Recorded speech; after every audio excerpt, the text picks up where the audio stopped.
Assalamualaikum warahmatullahi wabarakatuh.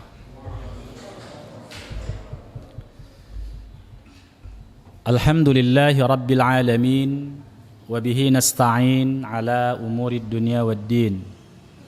Wassalatu wassalamu ala sayyidil mursalin wa ala alihi wa ashabihi ajma'in, amma ba'd. Bapak-bapak, ibu-ibu, para ikhwah yang dirahmati Allah Subhanahu wa taala, tentunya kita mensyukuri nikmat yang Allah karuniakan kepada kita saat ini. Kita bisa bersama-sama di masjid ini untuk melakukan kajian. Ini adalah pertanda baik bagi kita. Semoga Allah Subhanahu wa taala memberikan kepada kita hidayah bayan, bisa kita pahami dengan baik, dan akhirnya Allah juga menakdirkan bagi kita mendapatkan hidayah taufiknya. Alhamdulillahi rabbil alamin. Salawat dan salam kita haturkan kepada qudwatuna wa uswatuna habibuna sallallahu alaihi wasallam. Ikhwah yang dirahmati Allah Subhanahu wa taala, pada kesempatan ini kita akan masuk pada pembahasan ma'alal hadirina ba'da mautih. Jadi sesuatu yang dilakukan oleh orang yang menghadiri kewafatan seseorang itu setelah kewafatan orang itu. Apa yang kita lakukan bagi si mayit? Kita hadir di tempat itu. Jadi Syekh Muhammad Nasiruddin Al-Albani memberikan bab ini agar kita memahami betul interaksi kita terhadap si mayit itu sesuai dengan tuntunan syariat, sesuai dengan sunnah Nabi sallallahu alaihi wasallam. Karena kalau kita tidak memiliki keilmuan ini, tiba-tiba musibah itu hadir di hadapan kita, itu enggak tahu apa yang dilakukan. Istilah orang kita kalang kabut. Kan begitu kan, nggak tahu apa yang harus kita lakukan, baik pada si mayit ataupun pada diri kita yang hadir di situ. Kalau pada pertemuan yang lalu ada beberapa catatan-catatan yang menjadi sesuatu yang penting bagi kita ketika kita menghadiri orang yang sakaratul maut. Tapi kali ini setelah kematian itu. Yang pertama, idza qudiya wa uslimar ruhu fa alaihim iddatu asya'. Jadi ketika roh itu sudah dicabut oleh Allah Subhanahu wa taala, sudah selesai, sudah dipastikan kematian, nggak ada lagi denyut jantungnya, detak jantungnya, nadinya berhenti, tidak ada lagi tanda-tanda kehidupan. Ketika itu, ikhwah yang dirahmati Allah, ini sesuatu yang penting untuk kita pahami memang.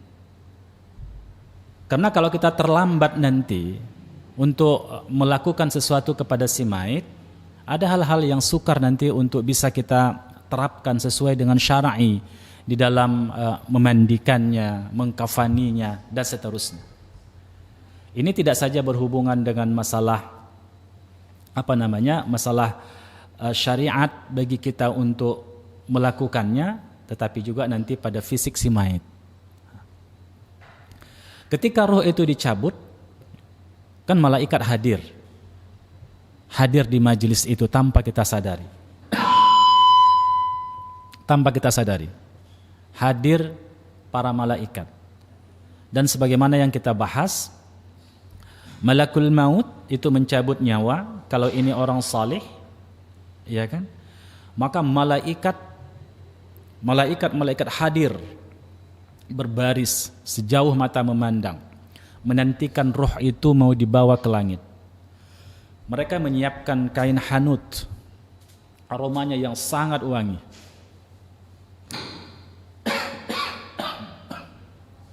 Aroma yang sangat wangi, lalu dibawalah roh itu ke langit. Ke langit pertama, langit kedua, dan seterusnya. Dan di setiap pintu langit ada malaikat yang bertanya, ini roh siapa? Roh siapa ditanya, maka dikatakan si fulan anak si fulan. Dan semua malaikat penjaga pintu langit itu berebut. Dari sisi sini dia masuk. Sangat dihormati roh itu kalau dia orang saleh, kalau dia orang-orang yang beriman.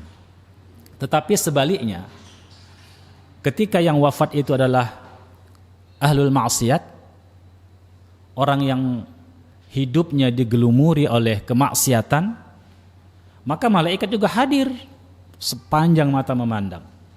Tapi Waalaikumsalam warahmatullahi wabarakatuh. Tetapi ikhwah yang dirahmati Allah, dengan wajah yang seram, dengan sikap mereka yang kasar terhadap roh itu, mereka bawa kain kafan untuk roh, tetapi sesuatu yang sangat keras, sesuatu yang sangat tidak mengenakan aromanya. Lalu mereka bawa ke langit, dan tidak ada yang mau menerima di pintu langit itu.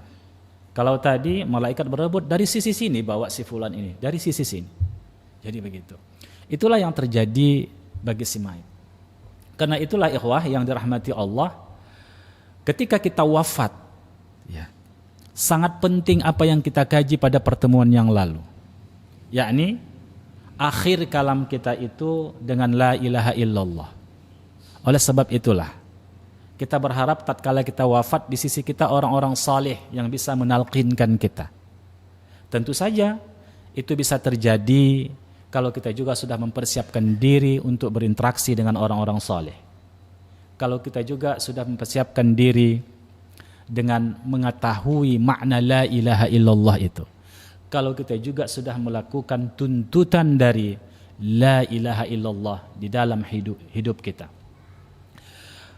Beliau di sini itu mencantumkan beberapa hadis, kita ambil sampelnya saja. Di antaranya adalah ayyughmidu ainaihi. Jadi kita diperintahkan dalam hadis ini nanti untuk menutup kedua mata. Nanti akan dijelaskan di dalam hadis bahwasanya ketika roh kita naik, dicabut dari nasiyah kita, dari ubun-ubun kita dicabut, maka mata akan mengiringinya, akan mengikutinya. Mata akan mengikutinya. Jadi kalau ada roh itu dicabut dari nasiyah, itu tanda kebaikan sebenarnya. Karena ada orang yang dicabut dari kakinya, sungsang. Ada yang dari tempat-tempat yang tidak mengenakkan bagi si mayit. Walaupun sebenarnya sakaratul maut itu namanya sakarah, mabuk. Iya kan? Ini ujian terakhir bagi kita. Ujian terakhir. Makanya Nabi juga mengalami sakaratul maut. Orang-orang salih mengalami sakaratul maut karena ada fadilah di situ. Karena tidaklah sesuatu yang Allah takdirkan kepada kita dan itu tidak mengenakkan bagi kita secara fisik kita, kecuali itu menjadi kafarah bagi dosa kita ataupun meninggikan derajat kita. Jadi fadilahnya juga ada di situ. Ikhwah yang dirahmati Allah Subhanahu wa taala. Maka yang kita lakukan apa? Ayyughmidu ainaihi. Maka kita pejamkan matanya. Ini berdasarkan hadis Ummu Salamah qalat dakhala Rasulullah sallallahu alaihi wasallam ala Abi Salamah. Rasul mengunjungi Abi Salamah ketika Abi Salamah wafat. Wa qad syaqqa basaruhu. Lalu matanya terbuka. Itu tadi melihat roh itu naik ke atas, melihat, maka diikuti oleh mata kita. Dalam hadis yang lain dijelaskan demikian. Fa'aghmadahu, lalu Nabi menutupkannya, lalu diambil tangan beliau yang barakah itu, lalu ditutupkannya. Jadi seperti itu. Jangan terlalu lama, kalau nanti lama tidak ditutupkan dia akan terbuka terus. Karena darah tidak ada lagi dan ini terus kaku dia. Maka ikhwah yang dirahmati Allah, maka setelah kematian itu memastikan kematiannya, maka ditutupkanlah seperti itu. Fa'aqmadahu, Nabi menutupkannya, summa qala innar ruha, sesungguhnya roh itu idza qubida, ketika dia dicabut, tabi'ahu al-basar, maka penglihatan kita akan mengikutinya kemana roh itu dibawa. Fadajjan nasu min ahlihi, lalu ketika itu keluarga beliau menjerit dengan kewafatan Abu Salamah tadi. Lalu kata Nabi, faqala sallallahu alaihi wasallam, la tad'u ala anfusikum illa bi khairin. Itu biasanya kalau orang dalam keadaan musibah dan tiba-tiba terperanjat seperti itu, kadang-kadang mau mengutuk nasib. Mau menjelaskan sesuatu yang buruk untuk dirinya dan untuk si mayit. Teganya engkau meninggalkan kami. Belum lagi selesai rumah kita. Panen kita belum lagi dipanen, kan gitu, padi kita belum dipanen, macam-macam itu muncul. Lalu sebahagiannya fadajjan nasu min ahlihi. Kata Nabi, la tad'u ala anfusikum illa bi khairin. Jangan kamu meminta kepada diri kamu kecuali kebaikan. Jadi di antara doa itu diperkenankan ketika ada orang yang baru menghembuskan nafasnya terakhir. Fa innal malaikata yu'minuna ala ma taqulun. Karena sesungguhnya kata Nabi, para malaikat mereka mengaminkan apa yang kamu katakan. Maka yang diungkapkan di situ, didoakan kebaikan-kebaikan. Ya Allah, ya Rahman, ya Rahim. Kalau itu ayah kita misalnya, kalau itu saudara kita misalnya, doakan kebaikan untuk dirinya. Ampunkan dosa-dosanya, lapangkan kuburnya, dan seterusnya. Sebagaimana Nabi akan mendoakan nanti ya. Lalu summa qala, lalu Nabi mengatakan, Allahumma ghafir li Abi Salamah. Ya Allah, ampunilah Abu Salamah. Warfa' darajatahu fil mahdiyyin. Dan angkatkanlah darajatnya. Angkatkanlah darajatnya di alam kuburnya. Dari orang-orang yang mendapatkan petunjuk. Wakhlufhu fi aqibihi minal ghabirin. Dan gantikanlah setelahnya itu, jadi keluarganya menggantikan kedudukan dia itu ada orang-orang yang sabar, orang-orang yang saleh. Waghfir lana walahu. Ampunkanlah bagi kami dan baginya, Rabbal alamin, ya Rabb, pencipta semesta alam ini. Wafsah lahu fi qabrihi, luaskan kuburnya, wa nawwir lahu fihi, dan berikan cahaya di dalam kubur itu. Karena ikhwah yang dirahmati Allah, setelah roh kita dibawa ke langit, itu nanti dibawa turun lagi, dimasukkan ke dalam kubur itu, di mana si mayit dikebumikan. Coba antum bayangkan ketika roh itu dimasukkan lagi ke dalam jasad kita, tapi tidak kehidupan seperti awalnya di dunia. Apa yang terjadi? Betapa gelapnya kubur itu. Betapa gelapnya kubur itu. Mengerikan sekali ikhwah yang dirahmati Allah Subhanahu wa taala. Kemudian betapa sempitnya di situ. Bayangkan bagaimana lahat itu. Tiba-tiba roh itu diberikan kepada kita, ada kesadaran bagi kita, walaupun bukan kesadaran dalam kehidupan dunia, tapi ada kesadaran tertentu di alam barzakh. Begitu gelapnya, begitu sempitnya. Maka yang dibutuhkannya apa? Dibutuhkannya adalah doa kita agar kubur itu dilapangkan oleh Allah Subhanahu wa taala. Wafsah lahu fi qabrihi. Luaskan kuburnya. Wa nawwir lahu fihi, berikan cahaya ya Allah di situ. Jadi ikhwah yang dirahmati Allah Subhanahu wa taala, itu untuk doa bagi si mayit, dan kita juga berdoa. Ada sesuatu yang kita hajatkan di situ juga boleh berdoa untuk kita, untuk kebaikan orang yang ditinggalkan, mendapatkan kesabaran, mendapatkan kebaikan, dan seterusnya.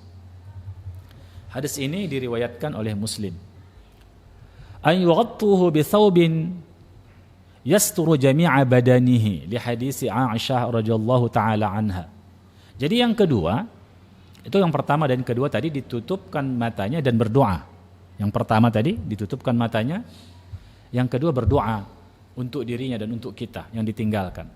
Yang ketiga adalah an yughattuhu bi thawbin yasturu jami'a badanihi. Lalu dia ditutup semua badannya. Ditutup dengan kain semua badannya. Ini berdasarkan hadis Aisyah.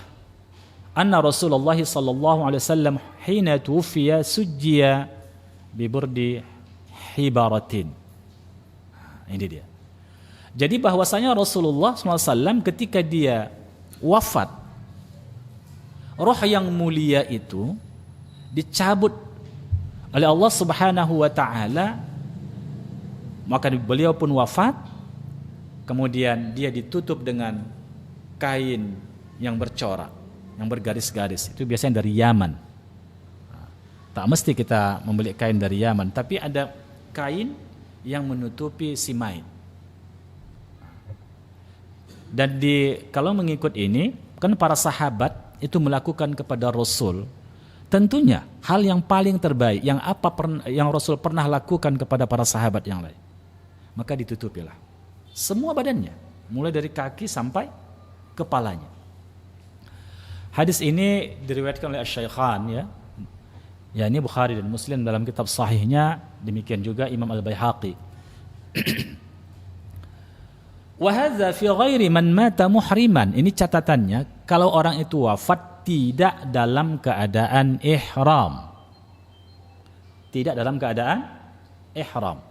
Jadi muhrim itu artinya ihram.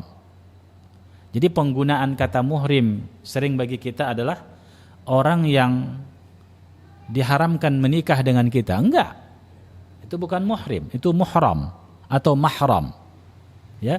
Kalau muhrim artinya orang yang sedang ihram. Kalau orang yang sedang ihram itu ikhwah tidak ditutupi. Fa'amal muhrimu fa'innahu la yughatta ra'suhu wa wajhuhu. Maka tak ditutup kepalanya dan wajahnya, badannya saja. Tidak ditutup kepala dan wajahnya.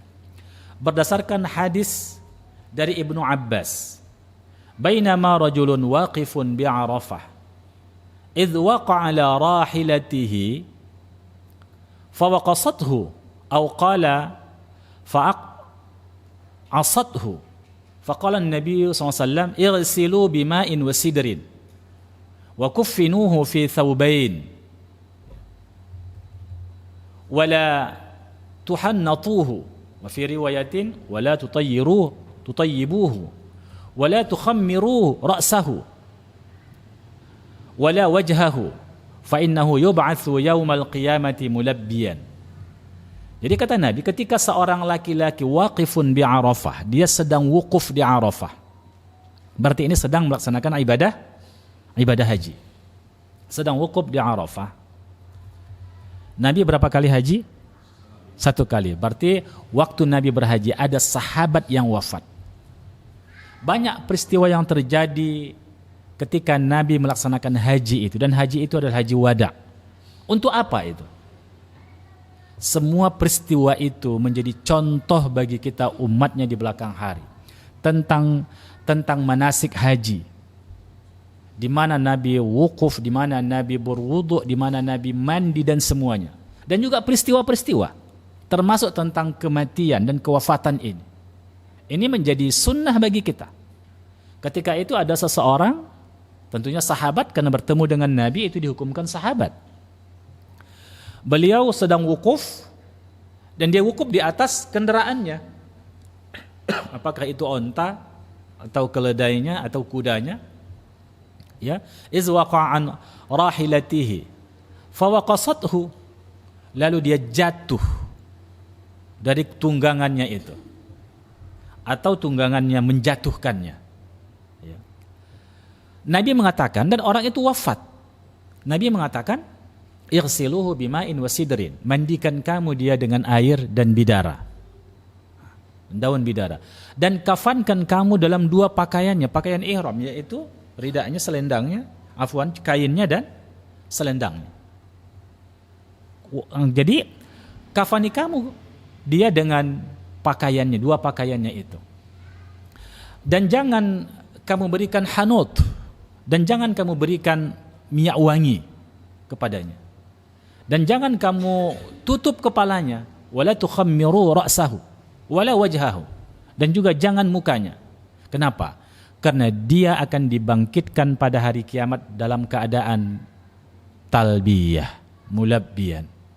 Labbaik Allahumma labbaik, labbaik la syarika laka labbaik, innal hamda wan ni'mata laka wal mulk la syarika lak. Jadi dia dibangkitkan nanti dalam keadaan ihram, pakaian ihram. Kita semua nanti begitu dibangkitkan dari kubur kita. Setelah dunia ini dikiamatkan oleh Allah Subhanahu wa taala, tidak ada makhluk yang hidup lagi, lalu Allah ciptakanlah mahsyar, dan kita berada di mahsyar itu, maka ditiupkanlah sangkakala semua kita bangkit seperti cendawan yang tumbuh di musim hujan. Begitulah. Dan kita dibangkitkan sebagaimana kita wafat.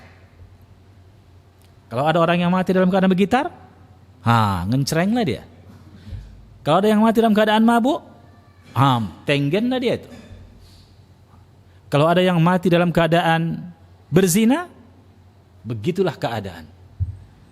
Kalau ada yang mati dalam keadaan merampok, begitulah dia dihidupkan nanti. Dan itu ikhwah yang dirahmati Allah Subhanahu wa taala dalam keadaan gelap. Nanti dibahas di dalam tentang bagaimana perjalanan di alam mahsyar itu, di padang mahsyar itu. Dalam keadaan gelap, tanpa ada pembimbing. Jadi ikhwah yang dirahmati Allah, oleh sebab itulah kita berharap kita semua wafat itu dalam keadaan husnul khatimah. Dalam keadaan yang terbaik. Ada orang wafat dalam keadaan sujud. Ada orang wafat dalam keadaan berdiri ketika salat. Ada dalam keadaan ngaji. Ada dalam keadaan mengajar. Semoga itu semua adalah isyarat-isyarat kebaikan tentang kewafatan kita. Mudah-mudahan salah satunya ada di antara kita. Dari asbab-asbab itu. Allahumma amin.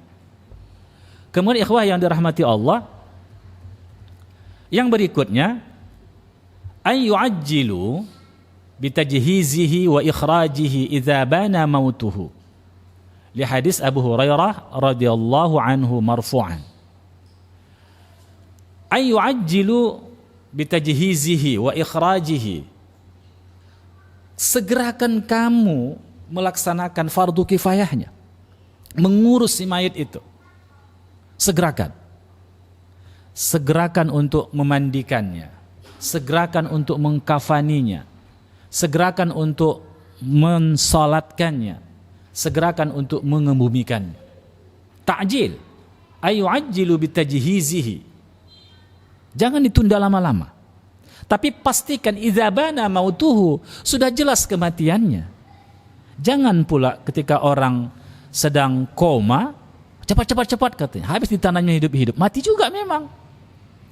Ya, pastikan dulu siapa yang ahli di situ. Lihat, ada nggak tanda-tanda kehidupan lagi? Deteksi. Kalau sudah jelas, segerakan. Sebagaimana yang telah kita bahas, maka sebahagian di antara kita menyegerakan untuk fardu kifayahnya, sebahagian lagi menyelesaikan tentang muamalahnya, membayarkan hutangnya, melaksanakan wasiatnya, dan seterusnya. Kemudian ini hadis berdasarkan hadis dari Abu Hurairah. Asri'u bil janazah. Segerakan kamulah terhadap jenazah. Kemudian nanti beliau akan sempurnakan hadis ini pada fasal yang lain ya. Di sini beliau hanya memenggal saja. Dan di dalam bab ini ada dua hadis yang lain. Asrahu min hadha. Yang lebih jelas daripada ini. Tapi kedua hadis itu dhaif. Sebenarnya kita tidak butuh hadis dhaif. Ini kan sudah ada hadis sahih. Asri'u bil janazah. Namun demikian hadis dhaif ini dihadirkan untuk menjelaskan kepada kita. Dan hadis ini lebih memerinci lagi. Pada batas tertentu tentang penyegeraan mayit sudah ada hadis sahih. Idza mata ahadukum fala tahbisuhu wa asri'u bihi ila qabrihi. Wal yuqra' 'inda ra'sihi bi Fatihatil Baqarah wa 'inda rijlaihi bi khatimatiha. Hadis ini dhaif. Diriwayatkan akhrajahu At-Tabarani dalam kitab Al-Mu'jam Al-Kabir, kemudian Al-Khallal di dalam Al-Qira'ah 'inda al-Qubur, dan juga yang lain meriwayatkan hadis ini. Hadis ini sering kita jumpai, terutama kami dulu mengaji ya dalam kitab-kitab Jawi. Sering kita jumpai hadis ini tentang jenazah. Tapi ini dhaif. Apabila salah seorang kamu mati, wafat, maka jangan kamu tahan-tahan dia, si mayit itu. Segerakan kamu untuk menguburkannya dan baca di kepalanya awal surah Al-Baqarah dan juga baca di kakinya akhir dari surah Al-Baqarah. Tapi hadis ini dhaif dan tidak bisa kita jadikan sebagai hujjah. Hadis dhaif tidak bisa dijadikan sebagai hujjah di dalam syariat. Kemudian, ikhwah yang dirahmati Allah, kedhaifan hadis ini, kata beliau di sini, wa hadza sanadun dhaifun jiddan. Sangat lemah. Kalau sudah jiddan dia, itu sangat lemah. Kenapa? Kalau dia jaddun, itu sangat tua. Kena ato artinya, kan begitu. Jadi jiddan, sangat lemah sekali. Dhaifu jiddan. Ada dua illat. Pertama, ada periwayat namanya Abdullah ibn Dhahak al-Babuluti. Beliau ini dhaif. Sebagaimana yang dikatakan oleh Al-Hafidh di dalam kitab At-Taqrib. Al-Hafidh yang dimaksud di sini adalah Ibnu Hajar Al-Asqalani. Ya, beliau digelar dengan Al-Hafidh. Ya. Dalam kitab At-Taqrib. Taqribut Taqrib, ya. Yang kedua, guru dari Al-Babuluti ini juga dhaif. Syaikhuhu Ayyub bin Nuhaik fa innahu ashaddu dha'fan minhu. Bahkan gurunya ini jauh lebih lemah dari dia periwayatan. Jadi kan kalau kita di dalam periwayatan hadis ada namanya tahammul wal ada. Jadi ketika menerima hadis itu dari seseorang itu namanya tahammul, dan menyampaikan hadis namanya al-ada. Jadi sanad-sanad inilah dalam menyampaikan, ada dua orang yang di situ betul-betul dhaif, yang menerima hadis dan orang yang menyampaikan hadis itu dhaif. Dia dan gurunya dhaif. Maka sanad itu seakan-akan terputus karena mereka tak diiktiraf. Tidak diiktiraf keberadaannya di dalam sanad itu untuk menerima rangkaian sanad. Contoh kasus misalnya dalam jarah wa ta'dil lah ya. Kan kalau yang dalam ta'dil itu ketika kita seorang periwayat mengatakan misalnya Ibnu Hajar dalam At-Taqrib misalnya. Kemudian Adz-Dzahabi dalam Mizan al-I'tidal misalnya mengatakan ilaihil muntaha fits tsabat. Ini betul-betul riwayatnya kuat sekali lah ini. Paling tinggi kedudukannya. Paling tinggi kedudukannya. Kemudian baru di bawahnya nanti thiqatun thiqah. Sabatun sabat. Jadi di bawah itu sahih juga hadisnya. Atau thiqah saja, sahih hadisnya. Atau saduq, peringkat yang keempat, hadisnya masih diterima, yaitu hasan. Baru di bawah itu ada salih lil i'tibar. Boleh dicantumkan sanad itu tapi untuk mengukuhkan yang lain. Tapi kalau dia saja enggak diterima itu. Begitu seterusnya. Maka semakin ke bawah semakin dhaif. Maka tingkatan jarah yang paling belakang itu apa? Kadzdzab, wadda', dajjal. Itu udah tak terima lagi periwayatannya. Jadi ini kalau ada orang berdalil dengan hadis ini untuk membacakan awal surah Al-Baqarah dan akhir surah Al-Baqarah pada simaid, maka dia tidak berdiri di atas dalil yang kukuh, yang makbul, yang diterima. Kemudian ikhwah yang dirahmati Allah Subhanahu wa taala,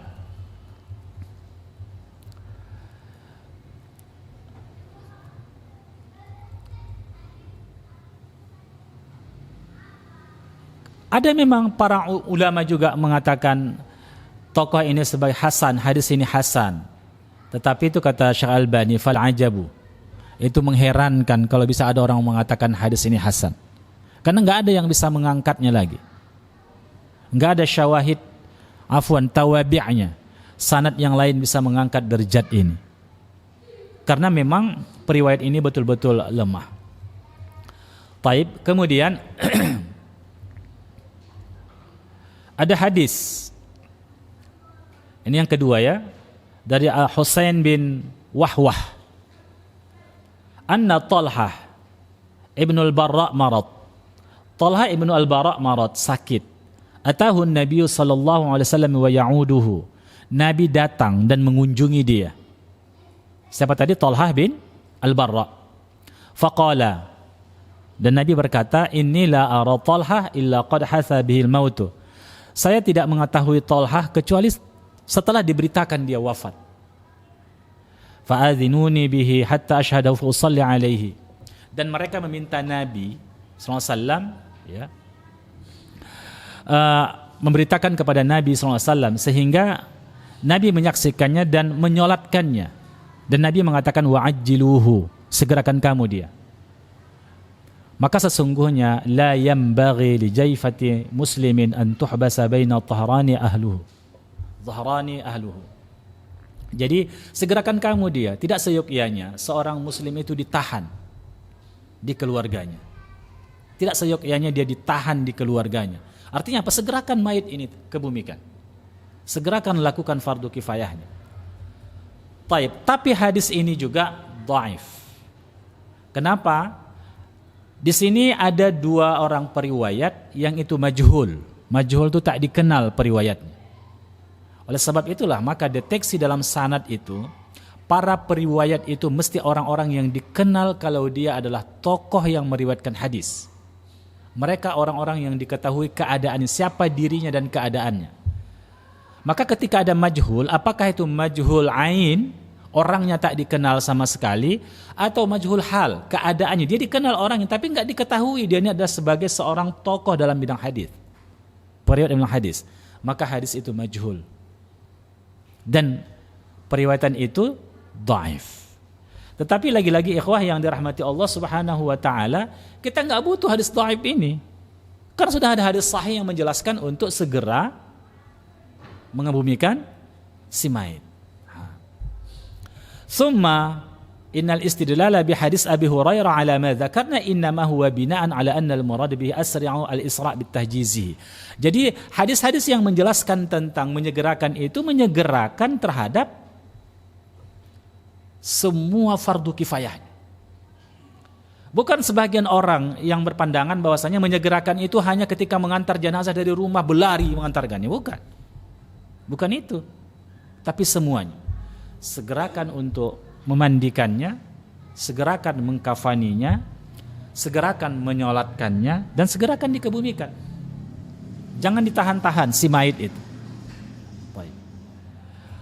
Wa hunaka haditsun tsalits. Ada juga hadis yang ketiga, wa huwa masyhurun jiddan bainal ammah. Itu sangat dikenal ya di tengah-tengah orang-orang awam. Orang awam sekalipun mengenal hadis ini, apalagi ahlul ilmu. Kalau kita tidak mengenalnya di sini, berarti kita awamul awam. Lebih awam dari yang awam. Karena ini sangat dikenal dalam kajian janaiz. Apa wa huwa ikramul maiti dafnuhu. Memuliakan mayit itu adalah mengebumikannya, menanamkannya. Tetapi ini ikhwah, wa huwa la aslalahu. Enggak tahu di mana sumber hadis ini. Tapi terkadang di antara kita, kalau hadis itu dhaif, apalagi dhaif jiddan, yang tidak ada lagi sumbernya, hafal kita. Tapi hadis-hadis sahih tak ada yang hafal satupun. Kalau dhaif banyak yang hafal, iya kan? Ikramul mait dafnuhu, memuliakan si mayit itu adalah dengan menanamkannya. Wa huwa la aslalahu, tidak ada asal baginya. Sebagaimana di dalam kitab Fil Maqasid Al-Hasanah As-Sakhawi. Yang berikutnya, ayadfinuhu fil baladil ladzi mata fihi wa la yanquluhu ila ghairihi li'annaha yunafi al-isra' al-ma'mura bihi fi hadis Abi Hurairah al-mutaqaddam. Ini penting ini bagi kita semua. Bahwasanya menyegerakan, menanamkannya di negeri di mana dia wafat. Alladzi mata fihi, yang dia wafat di situ. Ya. Jangan diekspor mayat itu. Apalagi kalau mengimpor mayat. Ya kan? Di mana dia wafat, disitulah dikebumikan. Kalau kita orang kampung dulu mengatakan, disitulah tanah meminta, bumi meminta. Itu bahasa untuk mengatakan apa? Jangan pindahkan ke tempat yang lain. Di negeri mana dia wafat, maka dikebumikanlah di situ. Wala yanquluhu ila ghairihi, jangan dipindahkan dia ke tempat yang lainnya. Kenapa? Kalau itu dipindahkan ke tempat yang lainnya, itu menafikan al-isra. Padahal disuruh untuk apa tadi? Menyegerakan si mayit untuk dikebumikan. Semua proses penanamannya. Ya. Al-isra al-ma'mur bihi. Jadi itu menafikan untuk menyegerakan apa yang diperintahkan oleh Nabi di dalam hadis asri'u bil janazah. Segerakan kamulah untuk menanamkan, untuk mentajhiz janazah. Baik. Dan yang semisal ini ada hadis ya dari Jabir bin Abdullah. Lamma kana yauma Uhud, ketika terjadi perang Uhud, humilal qatl. Jadi dikumpulkanlah orang-orang yang terbunuh di situ, para syuhada, para sahabat. Liyadfanu bil baqi', untuk ditanamkan di mana? Di Baqi'. Di Baqi'. Fanada munadi Rasulullah SAW. Jadi ada seseorang yang disuruh Rasulullah untuk menyeru, untuk memanggil orang-orang yang mengumpulkan jenazah yang membawa ke Baqi' tadi. Anna Rasulullah, kata munadi itu, orang yang memanggil itu sahabat tentunya, bahwasanya Rasulullah ya'murukum, memerintahkan kepada kamu antadfinul qatla fi madaji'ihim, agar menanamkan orang-orang yang wafat itu, para syuhada itu, di tempat di mana mereka wafat. Jadi ikhwah yang dirahmati Allah Subhanahu wa taala, maka ada perintah. Jadi kalau tempat yang bagus kan sebenarnya bagi kita adalah tempat di mana orang-orang saleh dikebumikan. Tetapi nggak bisa begitu. Kalau misalnya haruslah kita safar untuk mengantarkannya, atau jauh atau memberatkan orang lain, itu nggak bisa dilakukan. Bahkan nanti ketika kita membawa mayat, kalau kita bisa dengan dipikul tanpa kendaraan, itu lebih bagus daripada berkendaraan. Tapi kalau jauh pula sampai 2 km, siapa yang mikul itu? Iya kan? Nggak bisa ya kan? Nah, maka pakailah ambulan. Tapi kalau anak dekatnya pula dengan rumahnya, karena untuk memeriahkan, pakai ambulan juga. Ngiung, ngiung, ngiung, ngiung, katanya begitu. Iya kan?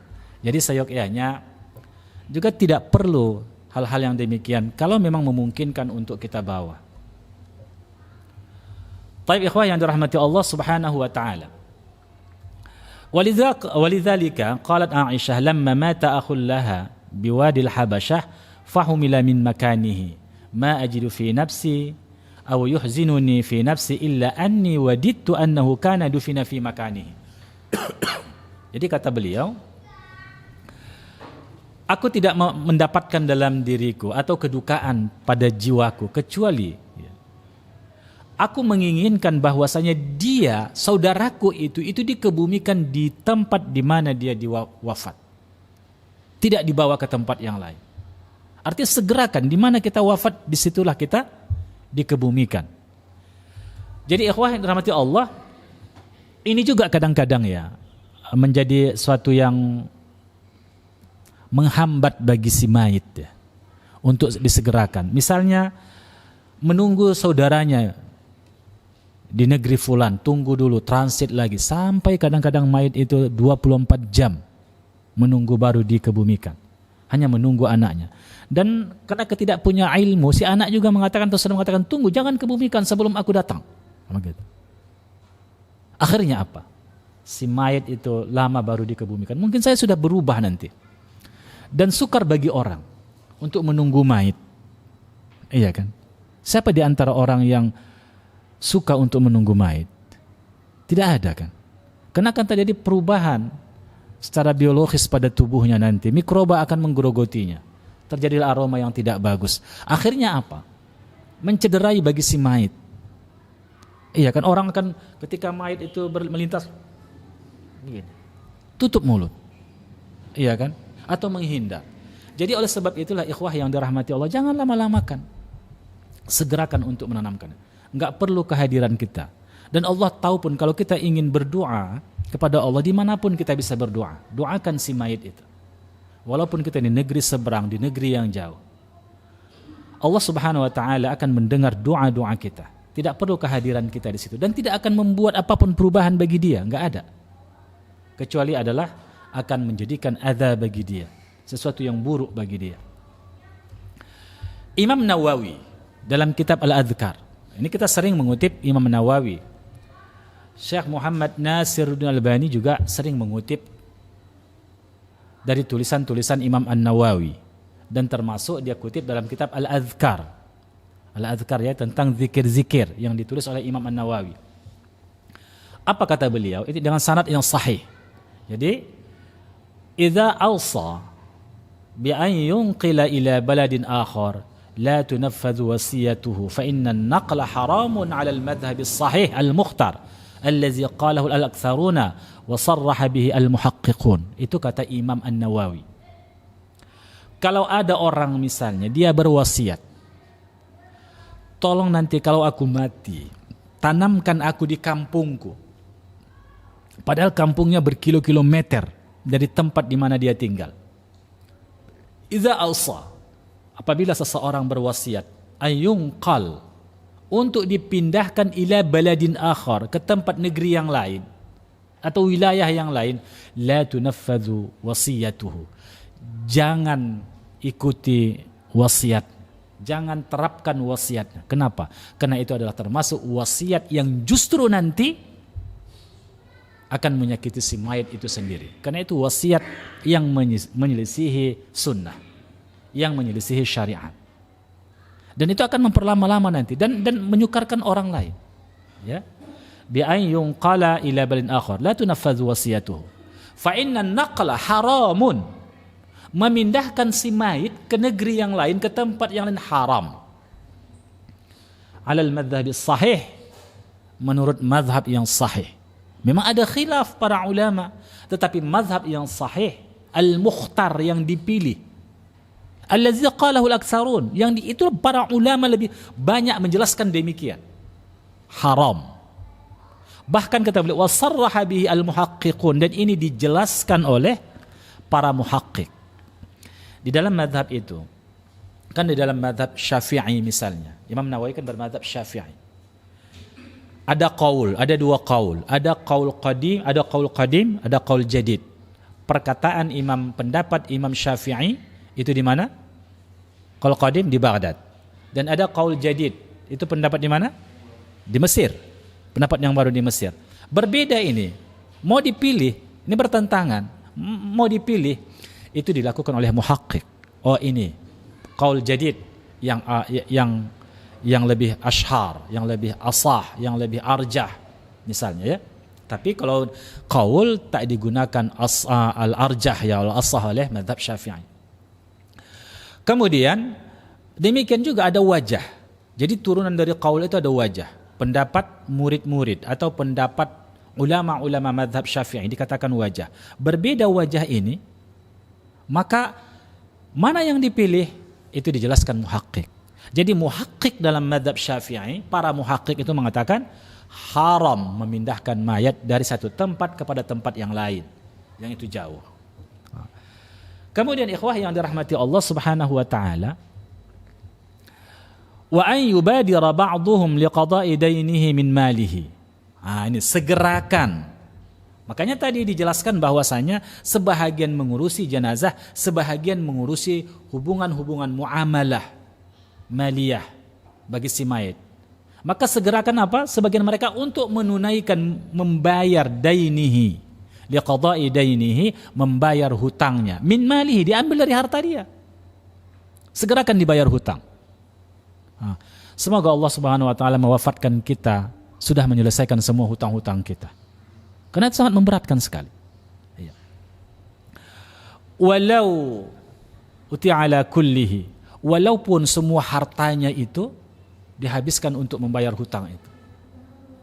Fa in lam yakul lahu malun fa 'ala ad-dawlati an tuaddi anhu in kana jahida fi qada'ihi. Kalau dia tak punya harta, dia berhutang tapi enggak punya harta untuk membayarkan, dan dia sudah berusaha sekuat tenaga untuk membayar hutang, namun tidak ada harta yang bisa untuk membayarkan itu, maka negara yang membayarkannya, ad-daulah. Mau negara membayarkan hutang kita? Mudah-mudahan lah, iya kan? Ke depan ini Indonesia betul-betul makmur ya kan? Negara membayarkan hutang itu. Antu adi anhu in kana jahida fi qadaik fa in lam taf'al, kalau raisud daulah tidak membayarkannya, wa tatawwa' bidzalika ba'duhum jaza, dan orang lain entah sahabatnya entah kenalannya yang membayarkan hutang itu, dan itu dia akan berpahala di situ. Taib ya. Habis waktu kita. Habis ya. Jadi ikhwah yang dirahmati Allah Subhanahu wa taala, tak terasa ya, walaupun kaji kita belum selesai, waktu kita sudah habis dan kita akan sholat Isya. Demikian saja kaji kita hari ini, dan apa yang kita bahas hari ini mudah-mudahan bisa kita rekamkan dalam memori kita dan kita amalkan di dalam kehidupan kita tatkala kita berinteraksi dengan mayit-mayit. Ya kan? Subhanakallah bihamdik, asyhadu an la ilaha illa anta astaghfiruka wa atubu ilaik. Wassalamualaikum warahmatullahi wabarakatuh.